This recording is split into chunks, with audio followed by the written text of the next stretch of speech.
Maintenant, lecture du 29 janvier. Matthieu, chapitre 19, versets 13 à 30. Alors on lui amena des petits-enfants, afin qu'il leur imposât les mains, et pria pour eux. Mais les disciples les repoussèrent. Et Jésus dit, « Laissez les petits-enfants, et ne les empêchez pas de venir à moi, car le royaume des cieux est pour ceux qui leur ressemblent. » Il leur imposa les mains, et il partit de là. Et voici, un homme s'approcha et dit à Jésus, « Maître, que dois-je faire de bon pour avoir la vie éternelle ?» Il lui répondit, « Pourquoi m'interroges-tu sur ce qui est bon? Un seul est le bon. Si tu veux entrer dans la vie, observe les commandements. » Lesquels, lui dit-il? Et Jésus répondit, « Tu ne tueras point, tu ne commettras point d'adultère, tu ne déroberas point, tu ne diras point de faux témoignages, honore ton père et ta mère, et tu aimeras ton prochain comme toi-même. » Le jeune homme lui dit, « J'ai observé toutes ces choses, que me manque-t-il encore ?» Jésus lui dit, « Si tu veux être parfait, va, vends ce que tu possèdes, donne-le aux pauvres, et tu auras un trésor dans le ciel. Puis, viens et suis-moi. » Après avoir entendu ces paroles, le jeune homme s'en alla tout triste, car il avait de grands biens. Jésus dit à ses disciples, « Je vous le dis en vérité, un riche entrera difficilement dans le royaume des cieux. Je vous le dis encore, il est plus facile à un chameau de passer par le trou d'une aiguille qu'à un riche d'entrer dans le royaume de Dieu. » Les disciples ayant entendu cela furent très étonnés et dirent, « Qui peut donc être sauvé ?» Jésus les regarda et leur dit, « Aux hommes cela est impossible, mais à Dieu tout est possible. » Pierre, prenant la parole, lui dit, « Voici, nous avons tout quitté, et nous t'avons suivi. Qu'en sera-t-il pour nous ?» Jésus leur répondit, « Je vous le dis en vérité, quand le Fils de l'homme, au renouvellement de toutes choses, sera assis sur le trône de sa gloire, vous qui m'avez suivi, vous serez de même assis sur 12 trônes, et vous jugerez les 12 tribus d'Israël. Et quiconque aura quitté à cause de mon nom ses frères ou ses sœurs, ou son père, ou sa mère, ou sa femme, ou ses enfants, ou ses terres, ou ses maisons, recevra le centuple et héritera la vie éternelle. Plusieurs des premiers seront les derniers, et plusieurs des derniers seront les premiers. » Exode, chapitre 8. L'Éternel dit à Moïse, « Dis à Aaron, étends ta main avec ton bâton sur les rivières, sur les bras du Nil et sur les étangs, et fais monter les grenouilles sur le pays d'Égypte. » Aaron étendit sa main sur les eaux de l'Égypte, et les grenouilles montèrent et couvrirent le pays d'Égypte. Mais les magiciens en firent autant par leurs pratiques occultes. Ils firent monter les grenouilles sur le pays d'Égypte. Le Pharaon appela Moïse et Aaron et dit, « Intercédez auprès de l'Éternel, afin qu'il écarte les grenouilles de moi et de mon peuple, et je laisserai partir le peuple pour qu'il offre des sacrifices à l'Éternel. » Moïse dit au Pharaon, « Que sa majesté me donne un ordre. Pour quand intercéderai-je auprès de l'Éternel en ta faveur, en faveur de tes serviteurs et de ton peuple, afin qu'il fasse disparaître les grenouilles de chez toi et de tes maisons? Il n'en restera que dans le Nil. » Il répondit, « Pour demain. » Moïse dit, « Il en sera ainsi, afin que tu reconnaisses que nul n'est semblable à l'Éternel notre Dieu. Les grenouilles s'écarteront de toi et de tes maisons, de tes serviteurs et de ton peuple. Il n'en restera que dans le Nil. » Moïse et Aaron sortirent de chez le Pharaon. Moïse cria à l'Éternel au sujet des grenouilles qu'il avait fait venir contre le Pharaon. L'Éternel fit ce que demandait Moïse, et les grenouilles périrent dans les maisons, dans les cours et dans les champs. On les amoncela, boisseau par boisseau, et la puanteur se répandit dans le pays. Mais le Pharaon, voyant qu'il y avait du répit, endurcit son cœur et n'écouta pas Moïse et Aaron comme l'avait dit l'Éternel. L'Éternel dit à Moïse, dis à Aaron, étends ton bâton et frappe la poussière de la terre. Elle deviendra des moustiques dans tout le pays d'Égypte. Ils firent ainsi. Aaron étendit sa main avec son bâton et frappa la poussière de la terre. Et elle devint des moustiques sur les hommes et sur les bêtes. Toute la poussière de la terre devint des moustiques dans tout le pays d'Égypte. Les magiciens employèrent leurs pratiques occultes pour produire les moustiques, mais ils ne le purent pas. Les moustiques étaient sur les hommes et sur les bêtes. Alors les magiciens dirent au Pharaon, « C'est le doigt de Dieu. » Le cœur du Pharaon s'endurcit, et il n'écouta pas Moïse et Aaron, comme l'avait dit l'Éternel. L'Éternel dit à Moïse, « Lève-toi de bon matin, et présente-toi devant le Pharaon. Lorsqu'il sortira pour aller près de l'eau, tu lui diras, « Ainsi parle l'Éternel, laisse partir mon peuple, afin qu'il me serve. Si tu ne laisses point partir mon peuple, je vais lâcher contre toi les mouches venimeuses, contre tes serviteurs, contre ton peuple et contre tes maisons. Les maisons des Égyptiens seront remplies de mouches, ainsi que le sol sur lequel ils se trouvent. Mais en ce jour-là, je ferai une distinction pour le pays de Goshen, où se tient mon peuple.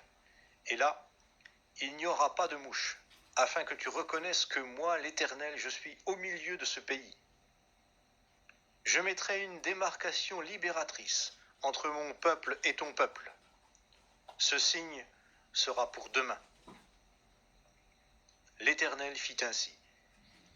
Il vint une masse de mouches venimeuses dans le palais du Pharaon, dans la maison de ses serviteurs et dans tout le pays d'Égypte.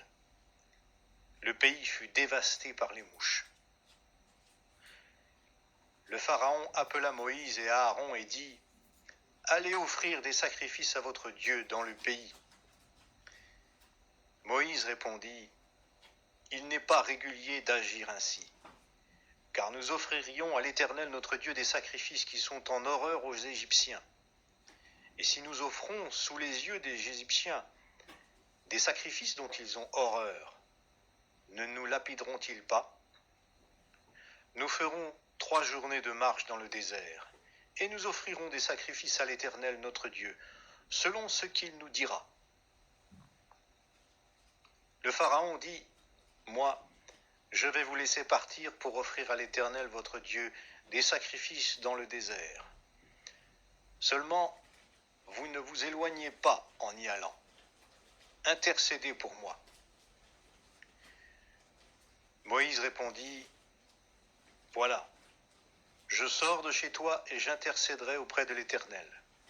Demain, les mouches s'écarteront du Pharaon, de ses serviteurs et de son peuple. Mais que le Pharaon ne continue pas à nous tromper en refusant de laisser partir le peuple pour offrir des sacrifices à l'Éternel. » Moïse sortit de chez les pharaons et il intercéda auprès de l'Éternel. L'Éternel agit selon la parole de Moïse, et les mouches s'écartèrent du Pharaon, de ses serviteurs et de son peuple. Il n'en resta pas une. Mais le Pharaon, cette fois encore, endurcit son cœur et ne laissa point partir le peuple. Exode, chapitre 9.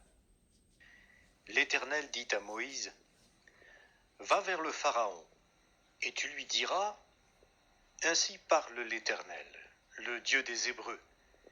Laisse partir mon peuple, afin qu'il me serve.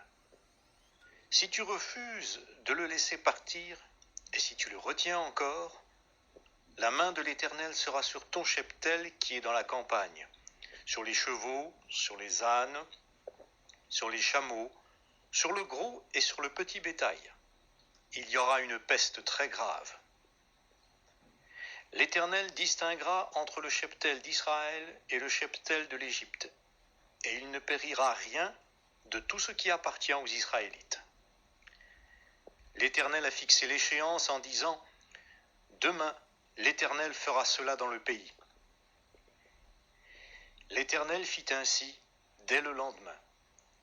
Tout le cheptel de l'Égypte mourut. Et il ne mourut pas une bête du cheptel des Israélites. Le Pharaon envoya prendre des informations, et voici que pas une bête du cheptel d'Israël n'était morte. Mais le cœur du Pharaon s'endurcit, et il ne laissa point partir le peuple. L'Éternel dit à Moïse et à Aaron, « Prenez à pleine poignée de la suie de fourneau, et que Moïse la jette vers le ciel sous les yeux du Pharaon. Elle deviendra une poussière sur tout le pays d'Égypte, et elle produira dans tout le pays d'Égypte, sur les hommes et sur les bêtes, des ulcères avec éruption de pustules. » Ils prirent de la suie de fourneau et se tinrent devant le Pharaon. Moïse la jeta vers le ciel, et elle produisit sur les hommes et sur les bêtes des ulcères avec une éruption de pustules. Les magiciens ne purent se présenter devant Moïse à cause des ulcères, car les ulcères étaient sur les magiciens comme sur tous les Égyptiens. L'Éternel endurcit le cœur du Pharaon, et le Pharaon n'écouta pas Moïse et Aaron, comme l'Éternel l'avait dit à Moïse. L'Éternel dit à Moïse, « Lève-toi de bon matin, et présente-toi devant le Pharaon. Tu lui diras, ainsi parle l'Éternel, le Dieu des Hébreux, laisse partir mon peuple, afin qu'il me serve.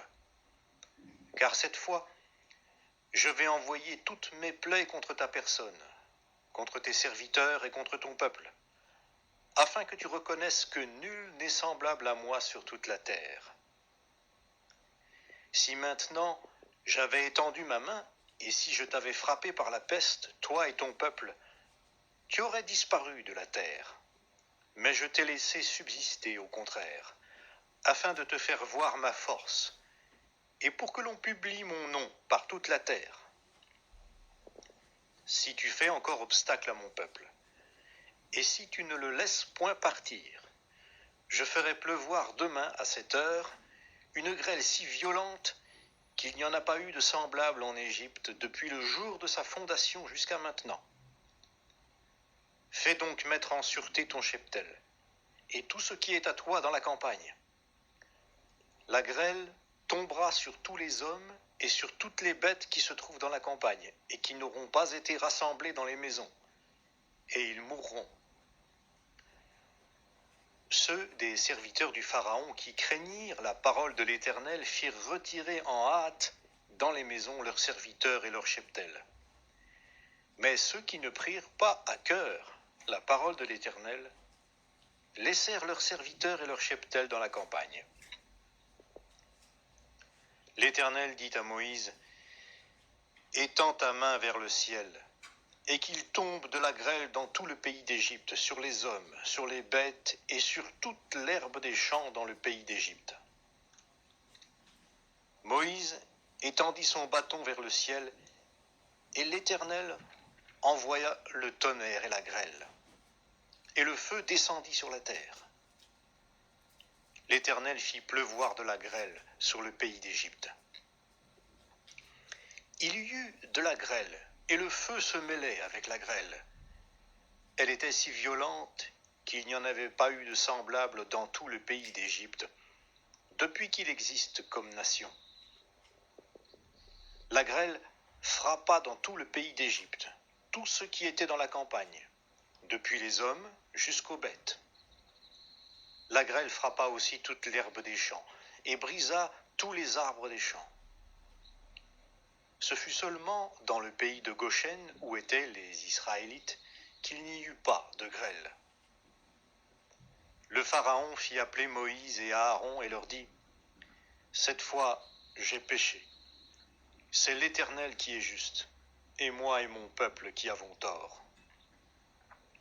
Intercédez auprès de l'Éternel, pour qu'il n'y ait plus de tonnerre ni de grêle. Je vous laisserai partir, et l'on ne vous retiendra plus. Moïse lui dit, « Quand je sortirai de la ville, je tendrai mes mains vers l'Éternel. Le tonnerre cessera, et il n'y aura plus de grêle afin que tu reconnaisses que la terre est à l'Éternel. Mais je sais que toi et tes serviteurs, vous ne craindrez pas encore l'Éternel Dieu. » Le lin et l'orge avaient été frappés, parce que l'orge était en épi et le lin en fleurs. Le froment et l'épeautre n'avaient pas été frappés, parce qu'ils sont tardifs. Moïse sortit de chez le Pharaon, et hors de la ville, il tendit ses mains vers l'Éternel. Le tonnerre et la grêle cessèrent, et la pluie ne se déversa plus sur la terre. Le Pharaon, voyant que la pluie, la grêle et le tonnerre avaient cessé, continua de pécher, et il endurcit son cœur, lui et ses serviteurs. Le cœur du Pharaon s'endurcit, et il ne laissa point partir les Israélites, selon ce que l'Éternel avait dit par l'intermédiaire de Moïse. Psaume, chapitre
Proverbe, chapitre 6, versets 1 à 5. Mon fils, si tu as cautionné ton prochain, si tu t'es engagé pour autrui, si tu es enlacé par les paroles de ta bouche, si tu es pris par les paroles de ta bouche, fais donc ceci, mon fils. Dégage-toi. Puisque tu es tombé au pouvoir de ton prochain, va, prosterne-toi et fais des instances auprès de lui. Ne donne ni sommeil à tes yeux, ni assoupissement à tes paupières. Dégage-toi comme la gazelle de la main du chasseur, comme l'oiseau de la main de l'oiseleur.